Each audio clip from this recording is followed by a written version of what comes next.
दोस्तों, मैंने ग्रेजुएशन में बीबीए किया और इसे मैंने भिलाई से कंप्लीट किया था।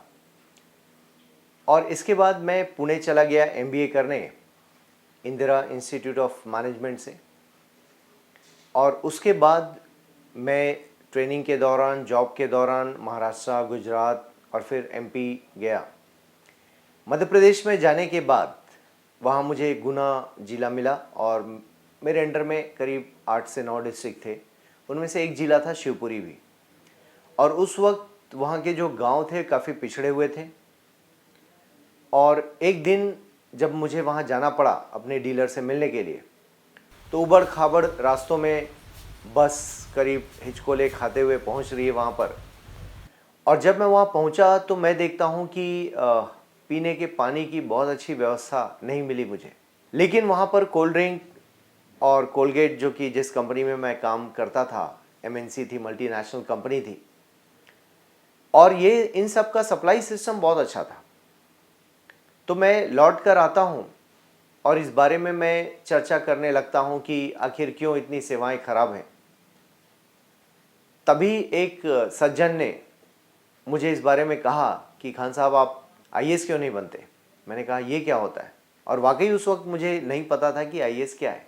तो उन्होंने समझाया कि जो कलेक्टर हैं वही तो आईएएस हैं, कलेक्टर बनते हैं और देश के बड़े बड़े डिसीजंस में वो शामिल होते हैं। जैसे ही ये बात पता चली, मैं अपने रूम में भागा जहाँ पर मेरे मकान मालिक के जो बेटे हैं वो तैयारी करते थे और वो कॉम्पिटिटिव मैगजीन्स पढ़ा करते थे, कॉम्पिटिटिव एग्ज़ाम्स के लिए मैगजीन्स पढ़ा करते थे। तो मैंने देखा उसमें आईएएस शब्द लिखा हुआ था। मैंने काफ़ी जानकारी इकट्ठी की और लगभग 2 महीने के अंदर मैंने वो जॉब क्विट कर दिया। तो इसका मतलब ये हुआ कि मैं किसी और जॉब की तलाश में था, यस डेफिनेटली, लेकिन जो एग्जिस्टिंग जॉब थी उससे बेटर मैं जाना चाहता था।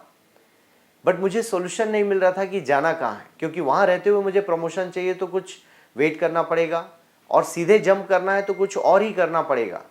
तो मुझे बताया गया पढ़ना बहुत पड़ेगा। तो मैं इसके लिए तैयार था। मुंबई एग्जिट इंटरव्यू के लिए बुलाया गया हेडक्वार्टर में, और काफ़ी कन्विंस करने की कोशिश की उन लोगों ने कि मैं रुक जाऊं कंपनी में, बिकॉज उन्होंने मेरी ट्रेनिंग में काफ़ी खर्च किया था। बट मैं तैयार था पूरी तरह से पढ़ने के लिए और मेहनत करने के लिए। तो दोस्तों, आपकी लाइफ में कोई एक टर्निंग पॉइंट आता है, उसके पीछे कोई कारण होता है। अब आपको ये देखना होता है कि वो उस आने वाले कारण को आप पकड़ना कैसे चाहते हैं, उस अपॉर्चुनिटी को ग्रैब कैसे करना चाहते हैं। उस वक्त के लिए एक सेटबैक है, आप पीछे आ रहे हैं और फिर एक लंबी जंप करने की तैयारी कर रहे हैं। फिजिक्स का रूल है, आपको लंबा जंप करना है तो बैक आना पड़ता है। टाइगर पीछे आता है, यदि आपको जोर से 6 मारना है तो थोड़ा बैक फुट पे आके खेलना पड़ेगा। तो ये जो फिजिक्स के रूल हैं ये आपके करियर पर भी अप्लाई होते हैं। और वो मेरा टर्निंग पॉइंट था जहां से मैंने आईएएस एग्जामिनेशन देने के लिए सोचा। सिलेक्शन नहीं हुआ, बात अलग है, लेकिन फाइनली आज पाथ है इस एकेडमी के रूप में करीब 2 से 2.5 हज़ार बच्चे पास होकर अपने अपने पोस्ट में जा चुके हैं। और सफलता का यह सिलसिला जारी है पूरे टीम के साथियों के साथ, और बच्चे भी खूब मेहनत कर रहे हैं। छत्तीसगढ़ में एक माहौल प्रदान किया हम लोगों ने। यूपीएससी सीजीपीएससी को पढ़ने के नए तरीकों को ईजाद किया हमने यहाँ पर।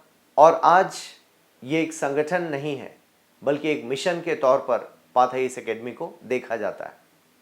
तो दोस्तों, ये थी मेरी छोटी सी कहानी जिसमें एक लंबा सा सफ़र तय किया है हमने, और सफलताओं का सिलसिला जारी है पाथ है इस एकेडमी के साथ।